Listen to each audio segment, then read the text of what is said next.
no tiene que poner su nombre. Si usted no supiera, solamente lo deja en blanco, entonces lo dobla y me lo hace llegar. Pero la pregunta es, ¿qué es la Trinidad? ¿Cómo usted explica la Trinidad? Y vamos a hacer eso, hermano, en unos pocos minutos. El que no tenga lapicero o pluma, en la mesa de atrás hay pluma.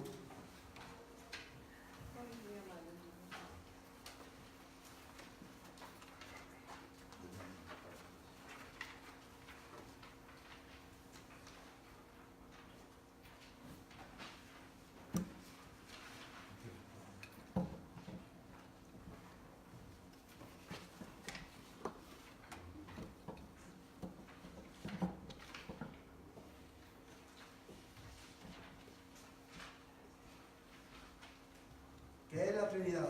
Recuerden, no ponga nombre, solamente escríbalo, lo dobla y me lo hace llegar.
¿Ya lo tiene, hermano?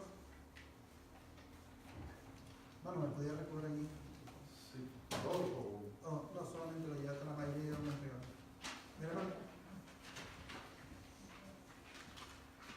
Hermano.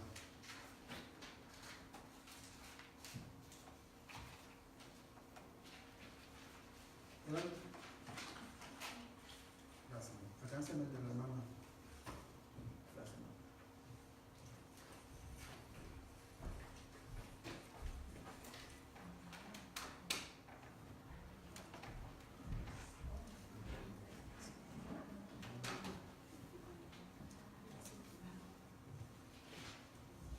¿Ya todo lo entregaron, hermano? Ok. La razón, hermano, por la cual quise hacer este primer ejercicio para comenzar es porque a partir del próximo domingo, gracias, Isabel. A partir del próximo domingo, hermano, vamos a comenzar un estudio bíblico. Vamos a estar estudiando los domingos por la tarde la doctrina de la Trinidad. Y yo quiero saber cómo estamos como iglesia en esa doctrina, porque la doctrina de la Trinidad es una de las doctrinas básicas y fundamentales de la iglesia cristiana, de la fe cristiana. Si nosotros no entendemos la Trinidad, para que usted tenga una idea de lo importante que es esto, o esta doctrina, si nosotros no entendemos la Trinidad, nosotros no entendemos quién es Dios. Porque Dios se ha revelado a nosotros en su palabra como un Dios trino. O sea, y esta es una de las doctrinas básicas que son necesarias para la salvación. Una persona puede decir que es cristiano que cree en Jesús, pero si no cree en la Trinidad, no es salvo. Y de eso vamos a estar hablando, hermano, y quería saber cómo como iglesia, cómo estamos en esa doctrina. Quiero, hermano, invitarle a leer Hechos capítulo 8. Vamos a leer, hermano, verso 29 al verso 39.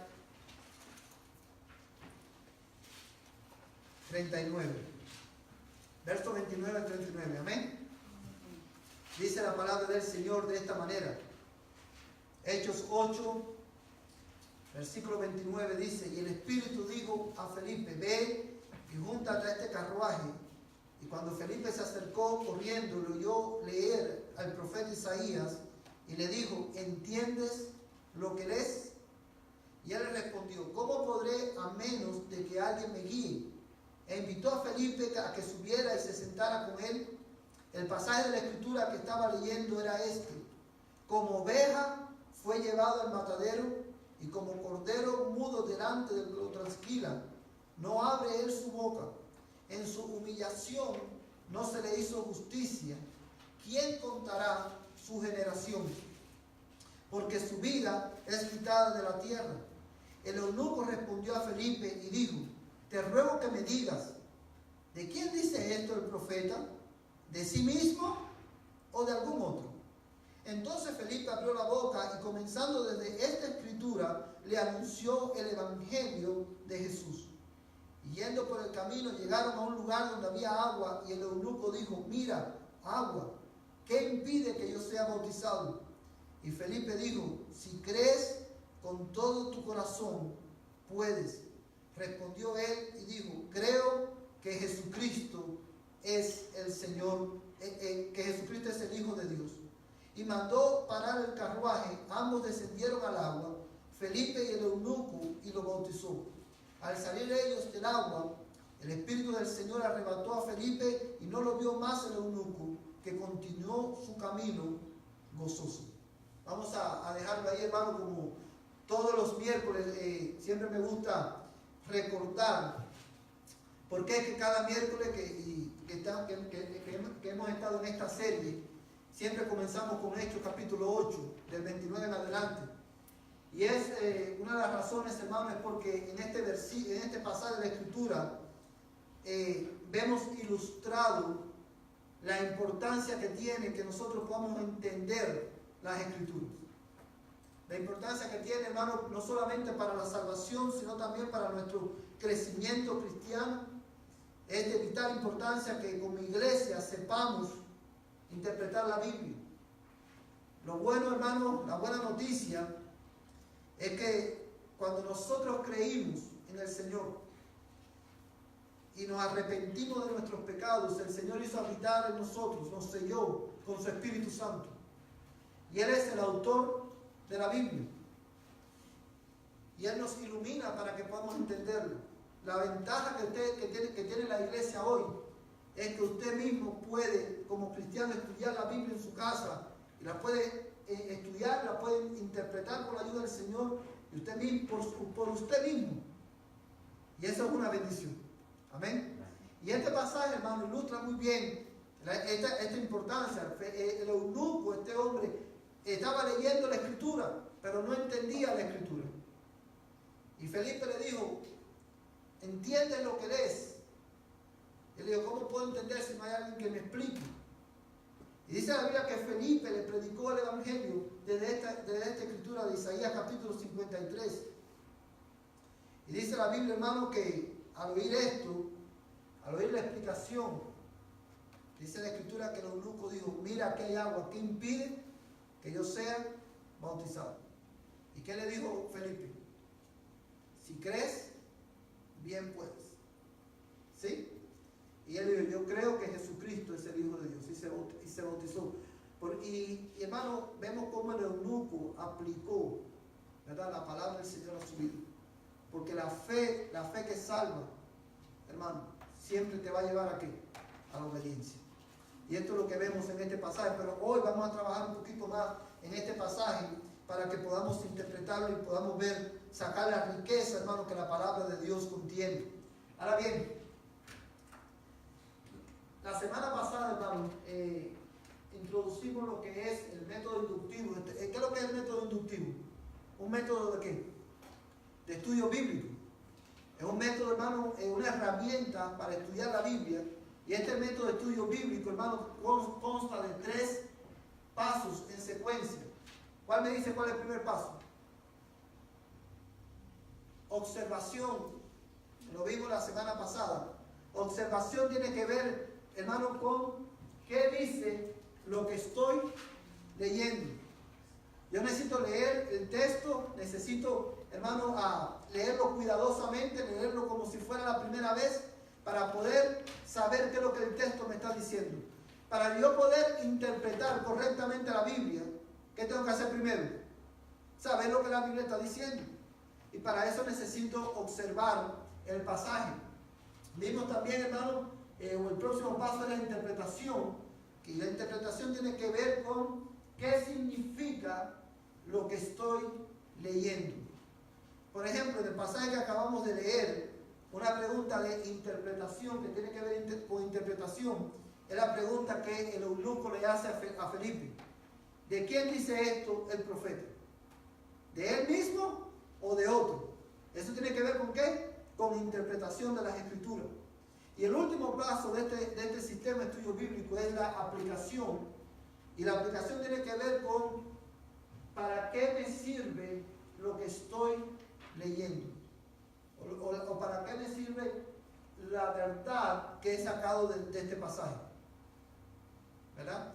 Un pasaje de la Escritura, y eso lo vamos a ver más adelante cuando estemos en interpretación, es una de las reglas, o es esta. ¿Cuántas, hermanos, interpretaciones puede tener un pasaje de la Escritura? ¿Cuántas? Una sola. Si ahora mismo yo interpreto Juan capítulo 5, por ejemplo, lo leo, lo interpreto, y yo saco una interpretación, Francisco saca otra interpretación, la hermana Lupita saca otro, y así sucesivamente, cada uno de nosotros saca uno diferente. Lo que va a pasar, hermano, es que de entre todos nosotros va a haber uno que va a estar bien, todos los demás vamos a estar mal. Si cada uno tiene una interpretación diferente del texto. Porque la Escritura, hermano, solamente tiene una sola interpretación, no tiene varias interpretaciones. Pero lo que sí tiene, hermano, lo que tiene es varias aplicaciones. Un texto bíblico tiene una sola interpretación. Cuando por ejemplo, Timoteo leyó las cartas que Pablo le mandó, Timoteo, lo que interpretó Timoteo es lo mismo que tenemos que interpretar nosotros, es el mismo significado. ¿Sí entienden eso, hermano? Y esto es importante porque, y yo sé que a veces lo decimos por repetirlo, o por una muletilla que muchas veces tenemos, y es que usted escucha a cristianos decir, este pasaje lo que significa es, para mí este pasaje lo que significa es esto, o esto es lo que significa para mí.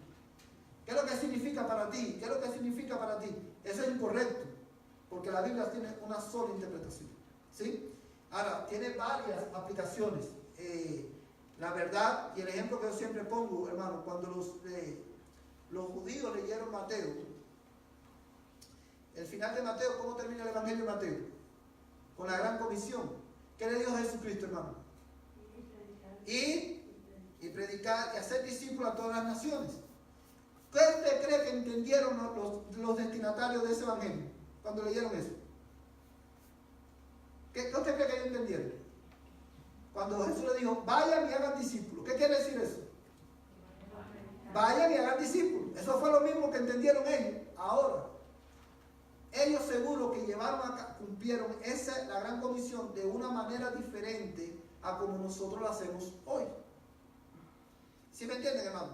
Es por eso que decimos que tiene varias aplicaciones. Por ejemplo, hace 20 años atrás, la iglesia, ¿cómo cumplía la gran comisión? Casa en casa. Tocábamos casa por casa. Ya la iglesia hoy, por muchas razones, ya la iglesia muchas veces no hacemos eso. Pero ahora lo que hacemos es que a través de nuestras relaciones personales, nosotros damos el evangelio a todas nuestras amistades. ¿Sí lo puede ver, hermano? Los cristianos de hace 20 años atrás iban casa por casa. Nosotros hoy, a través de nuestras relaciones, extendemos el evangelio.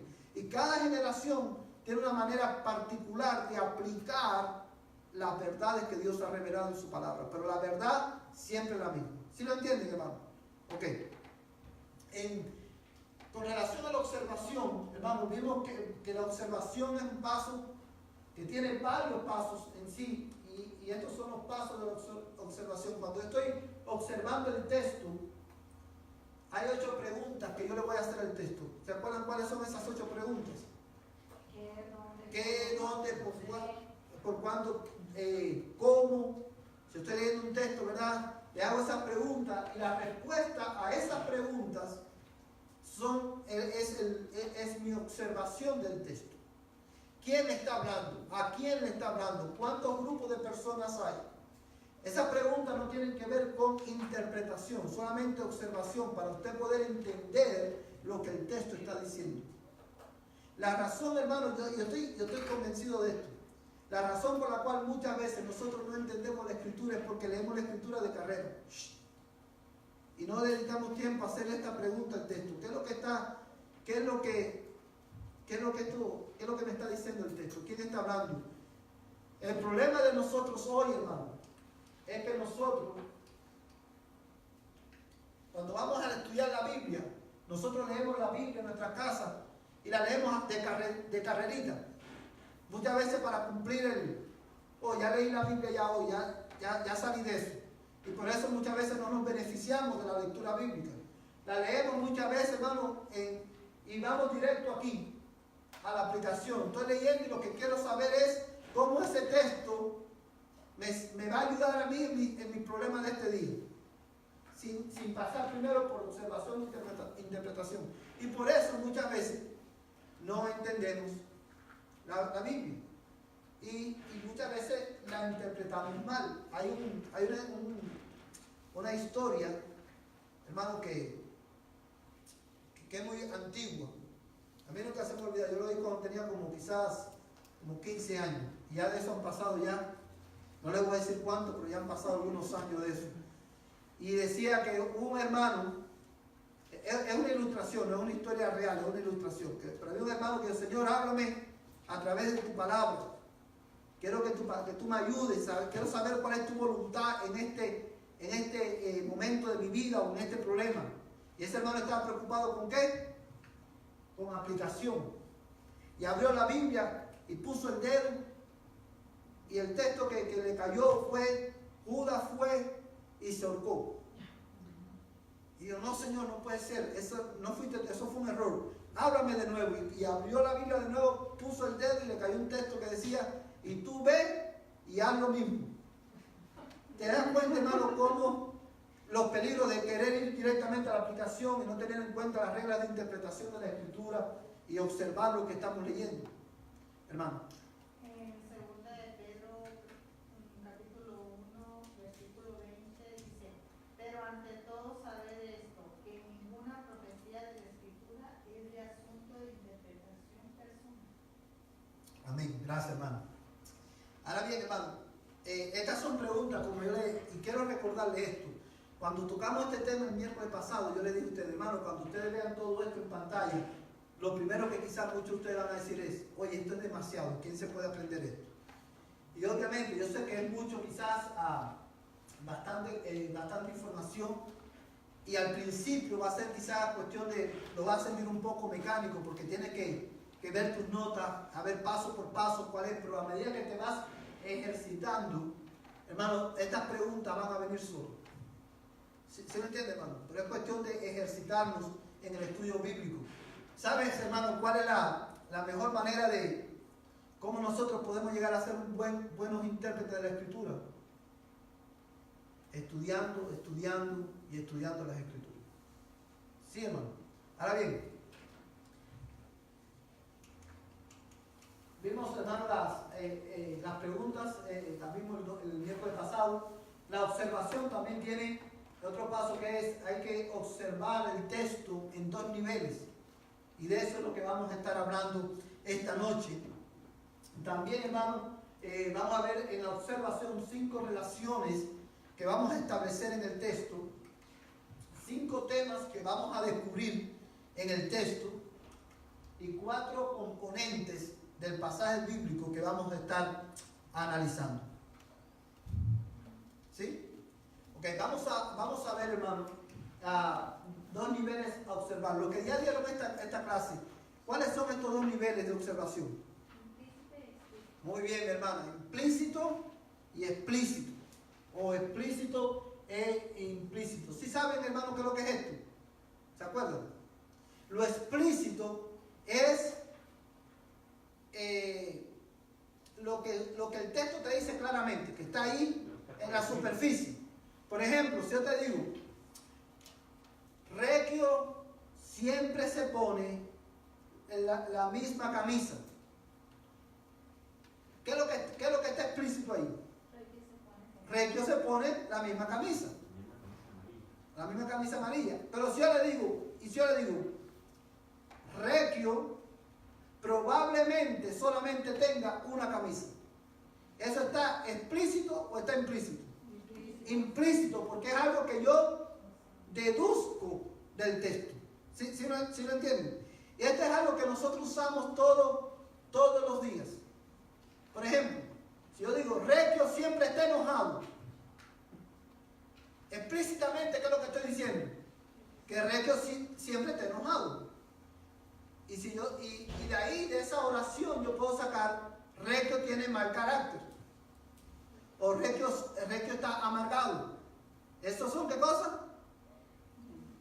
Implícito, porque yo lo deduzco de la oración o del texto. Cuando nosotros estamos leyendo la Biblia, vamos a observar el texto en lo explícito y lo implícito. No solamente voy a ver qué es lo que está en la superficie del pasaje, sino que voy a ver qué es lo que se deduce del pasaje. Hermano. Me llama mucho la atención ahorita que dice usted que para eso de estudiar la Biblia, pero yo pienso que antes de empezar a leer la Biblia sí necesita uno orar primero. No, claro, hermana, eso es, y siempre lo hemos dicho. Porque muchas veces la gente conversa, por ejemplo, quiere leer o lee, y por más que lee y vuelve a leer, no entiende. Exacto. Y justamente estaba platicando con una persona ayer y dice eso, y significa eso, y así como lo dice usted, pues, o sea, sacamos de contexto, queremos decir las cosas a nuestra propia. Queremos usar la Biblia para decir lo que nosotros queremos decir o creer lo que nosotros queremos creer. Y dice la persona, es que tiene muchas interpretaciones. Sí, eso es un error, exacto. Exacto, pero le digo yo que necesitamos pedir, como dice Santiago 1, que te falte sabiduría, pídesela al Señor. Y en abundancia, y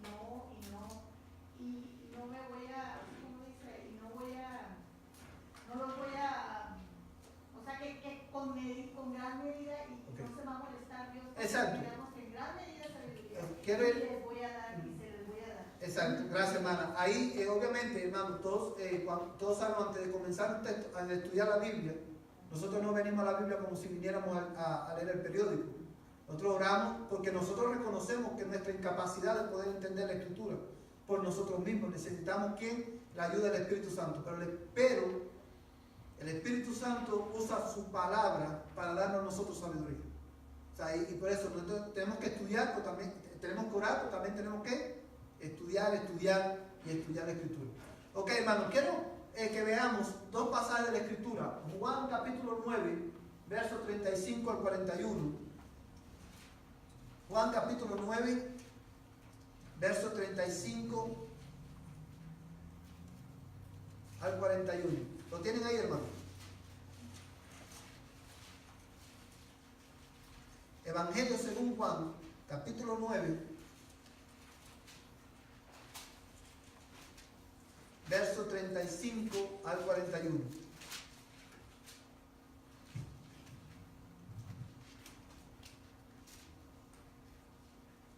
Amén.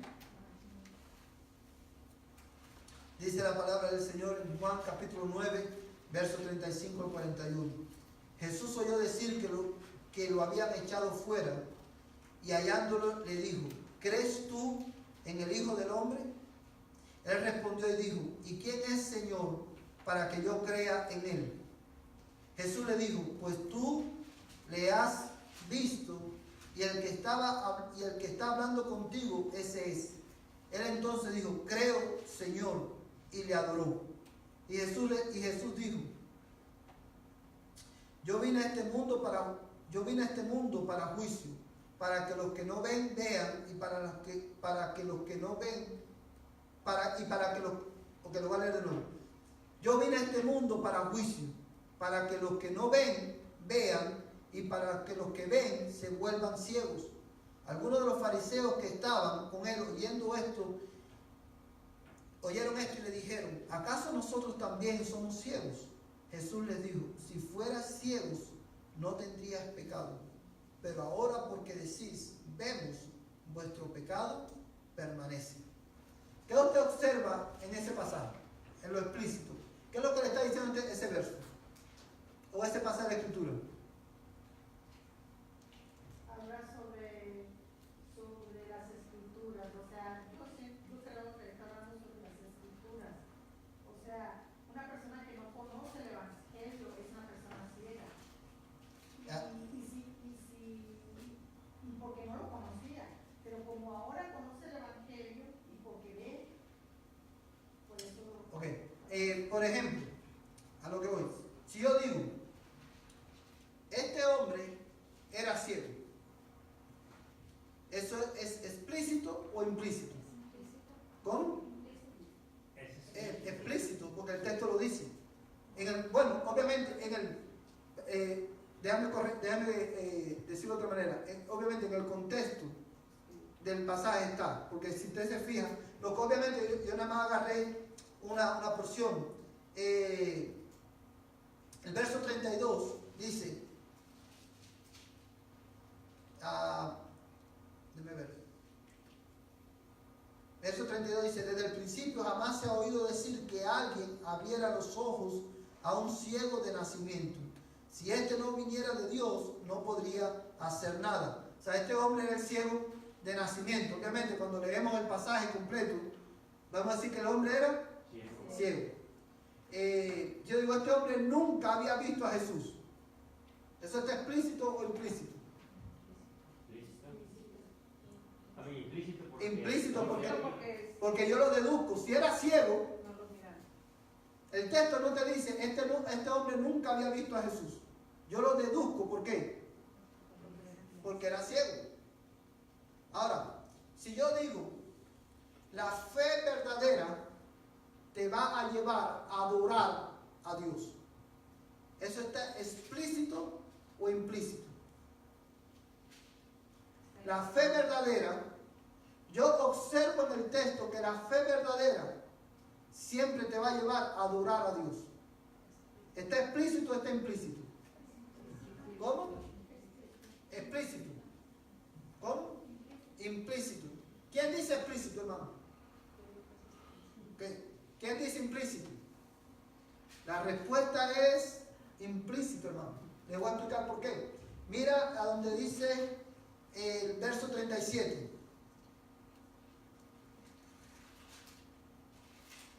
Dice, Jesús le dijo, pues tú le has visto y el que está hablando contigo, ese es. El verso 38 dice, él entonces dijo, creo, Señor. ¿Y qué? Y le adoró. El texto está diciendo que el hombre ejerció su fe. Dijo, yo creo, y como resultado, ¿qué hizo? Adoró. Yo deduzco del texto que la fe verdadera siempre va a llevarme a ¿qué? A adorar. Pero el texto no me está diciendo explícitamente, la evidencia de la fe verdadera es que siempre vas a adorar a Dios. ¿Sí lo entiende, hermano? Pero yo deduzco del pasaje que la persona que tiene fe verdadera siempre va a adorar a Dios. Y la adoración a Dios incluye ¿qué cosa? Implica ¿qué cosa? Obediencia a Dios. O sea, la fe que salva o la fe verdadera siempre me va a llevar a mí a adorar a Dios, porque yo por la fe voy a ver y reconozco que Dios es digno de adoración, porque Él es Dios y yo soy una criatura. ¿Sí entiende, hermano? ¿Ve cuántas cosas nosotros podemos sacar del texto, solamente en la observación. ¿Qué más ustedes observen ese pasaje, hermano?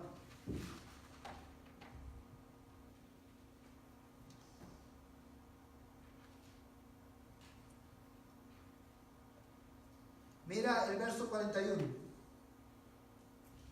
El verso 40 y el verso 41. ¿Qué no quiere leer?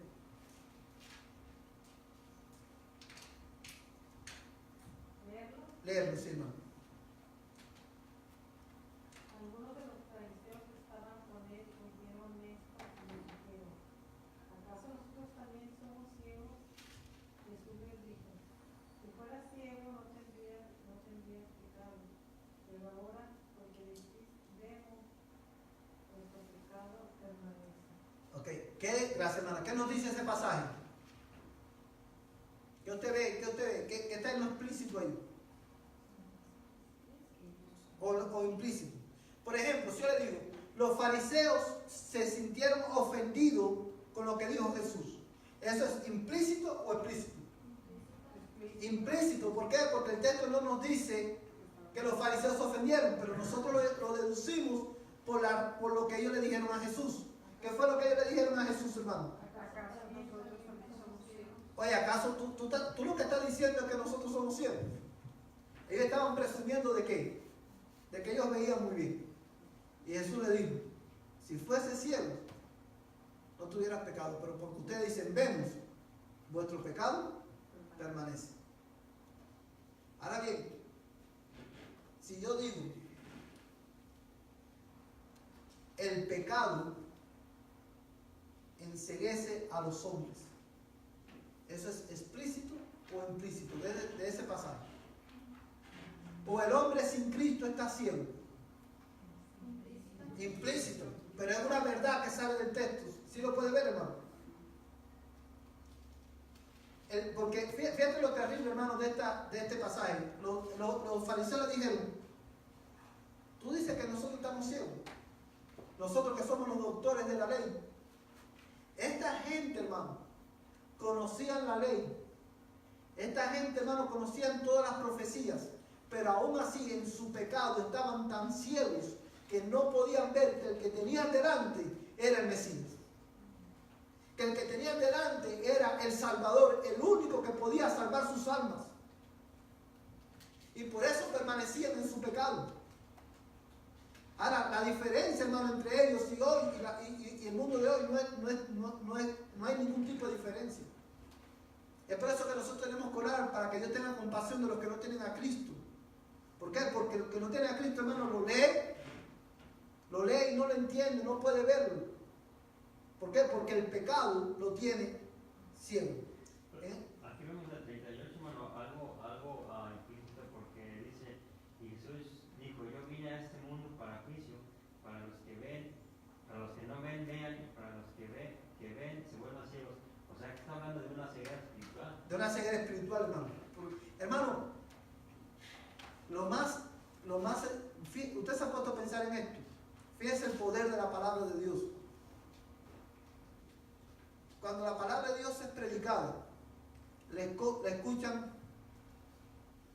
Cuando la palabra de Dios es predicada en la iglesia, lo escuchan personas que son cristianas y personas que no son cristianas. ¿Sí o no?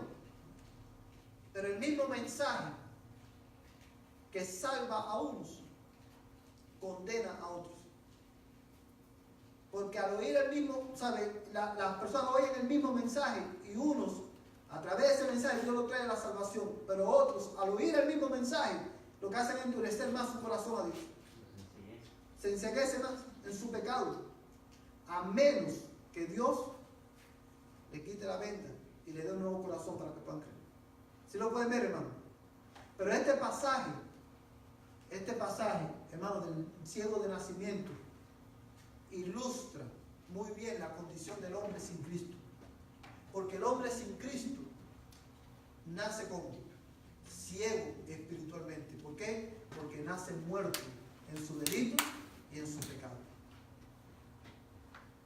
Tiene que venir Cristo y a través de su palabra abrir nuestros ojos, darnos un nuevo corazón, darnos fe para creer y arrepentimiento para que nos podamos arrepentir.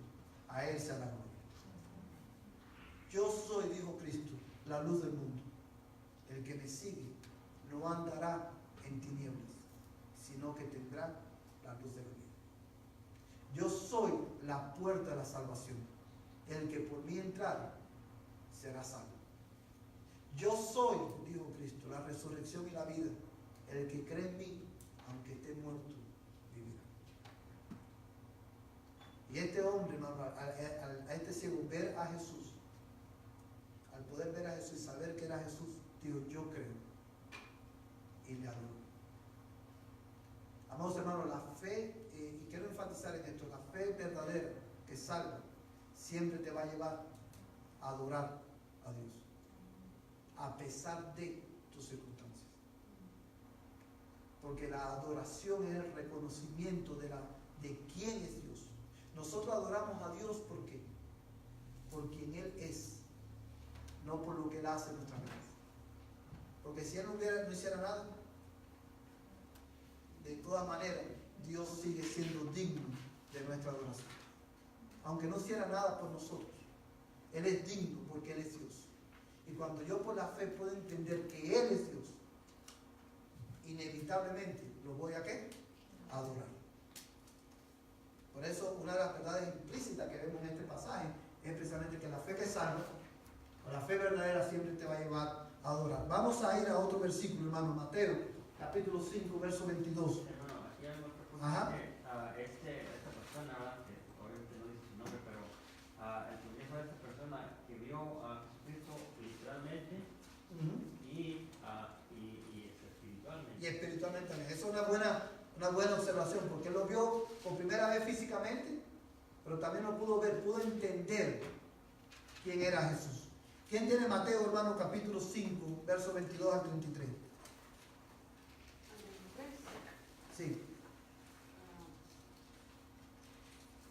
Pero yo os digo que todo aquel que esté enojado con su hermano será culpable ante la corte, y cualquiera que diga raca a su hermano será culpable delante de la Corte Suprema, y cualquiera que diga idiota será reo del infierno de fuego. Por tanto, si estás presentando tu ofrenda en el altar y ahí te acuerdas que tu hermano tiene algo contra ti, hasta 23, deja tu ofrenda ahí delante del altar y ve, reconcíliate primero con tu hermano y entonces ven y presenta tu ofrenda.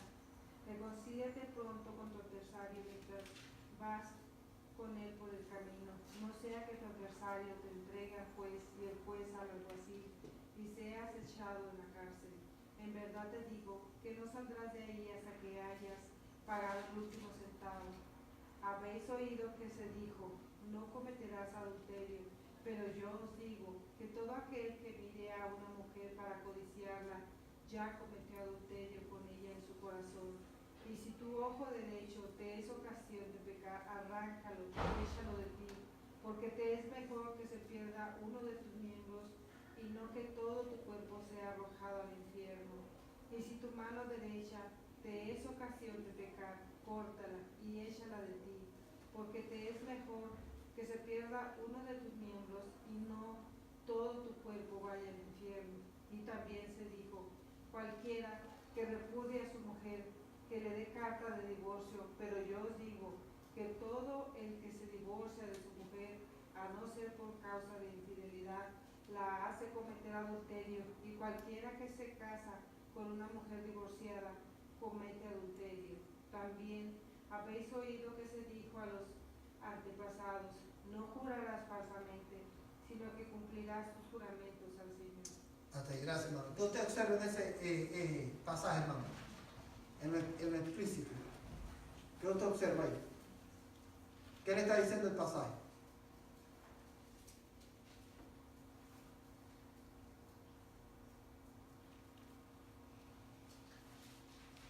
Del pecado, habla del pecado. Habla del pecado. Ahora, si yo digo, por ejemplo, yo observo en el pasaje que el adulterio es condenado por Dios. Es pecado. ¿Eso está explícito o está implícito? Implícito. ¿Por qué, Judy? Porque no dice así, tal cual, como que está diciendo. Exacto, pero lo sacamos porque dice, ¿oíste que fue dicho? ¿Qué cosa? No cometerás adulterio. Y si yo digo, por ejemplo, que el Señor condena o no aprueba el divorcio, ¿eso es implícito o está explícito? Implícito. Implícito, porque fíjate que dice, pero yo os digo, verso 31, también se dijo, cualquiera que repudia a su mujer, que le dé carta de divorcio, pero yo os digo que todo el que se divorcia de su mujer, a no ser por causa de infidelidad, la hace cometer adulterio, y cualquiera que se casa con una mujer divorciada, comete adulterio. Obviamente, hermano, el texto no está diciendo exactamente con esta palabra, Dios desaprueba el divorcio, pero, hermano, implícitamente lo deducimos. Porque, ¿y de dónde lo deducimos? ¿Cuál es la única cláusula o la única razón por la cual un cristiano se debe divorciar o se puede divorciar? Por causa de infidelidad. Pero si no es por infidelidad, no te debes divorciar. Por eso, hermano, nosotros tenemos que enseñar a nuestros hijos, ¿sabe? Que tienen que ser una decisión, la segunda decisión más importante que tienen que hacer en su vida. ¿Con quién se van a casar? La primera es, ¿qué vas a hacer con Cristo? Porque de esa depende tu eternidad. Y la segunda es, ¿con quién te vas a casar? Porque una vez, si entramos al matrimonio a la ligera, el matrimonio, ¿sabe? No nos podemos divorciar por cualquier cosa, ¿verdad? No nos podemos, un cristiano no se puede divorciar porque la mujer ya no le cae bien, o porque ya no le hace tacos. Usted se ríe, hermano, pero eso es lo que estaba pasando en aquel tiempo. Por eso, cuando Jesús dice esto, eso es lo que estaba pasando. Y el hombre no quería estar con la mujer y decía, carta de repudio, ya no te quiero. Y Jesús le dijo, no, espérate, que eso no es así. Ya tú no te puedes divorciar de tu mujer porque tu mujer ya no luce como lucía cuando tenía 20 años. Porque si te divorcias, porque ya no luce igual, estás pecando. Porque estás rompiendo la ley de Dios. ¿Sí lo ven, hermano? ¿Cuántas cosas nosotros sacamos del texto a la hora de observarlo? Si yo digo, los fariseos no honraban la institución divina del matrimonio, ¿eso está explícito o está implícito? Implícito, no te lo dice, pero... No lo está acusando, no está diciendo. Y está implícito porque el texto no te lo dice así, pero tú lo deduces por lo que el pasaje está diciendo. Sí puede ver, hermano, ahí, cuando nosotros estamos observando el pasaje, tenemos que observarlo en estas dos dimensiones, o estos dos niveles. Lo explícito, qué es lo que está a flor de piel, arribita, y qué es lo que yo deduzco del texto. Porque eso me ayuda a que, hermano, a poder saber qué es lo que el texto está diciendo, lo cual es indispensable para poder, ¿qué? Interpretar la palabra del Señor.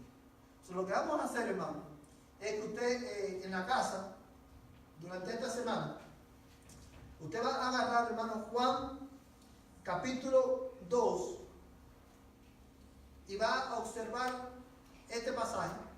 Y lo que va a hacer es que le va a hacer las preguntas, ¿qué, cómo, quién, cuándo?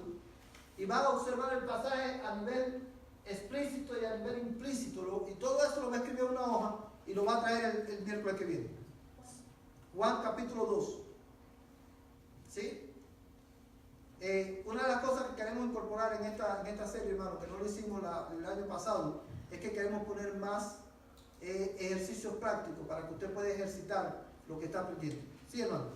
Que entonces cuando llegue a la casa o durante esta semana, Juan capítulo 2, hagan esta pregunta, ¿quién está hablando? ¿Cuántos grupos de personas hay en el texto? ¿Cómo? ¿Quién se casó? Todas estas preguntas que normalmente nosotros usamos en la vida cotidiana. ¿Sí, hermano? Vamos a ponerlo en pie y vamos a terminar, hermano, en oración esta noche.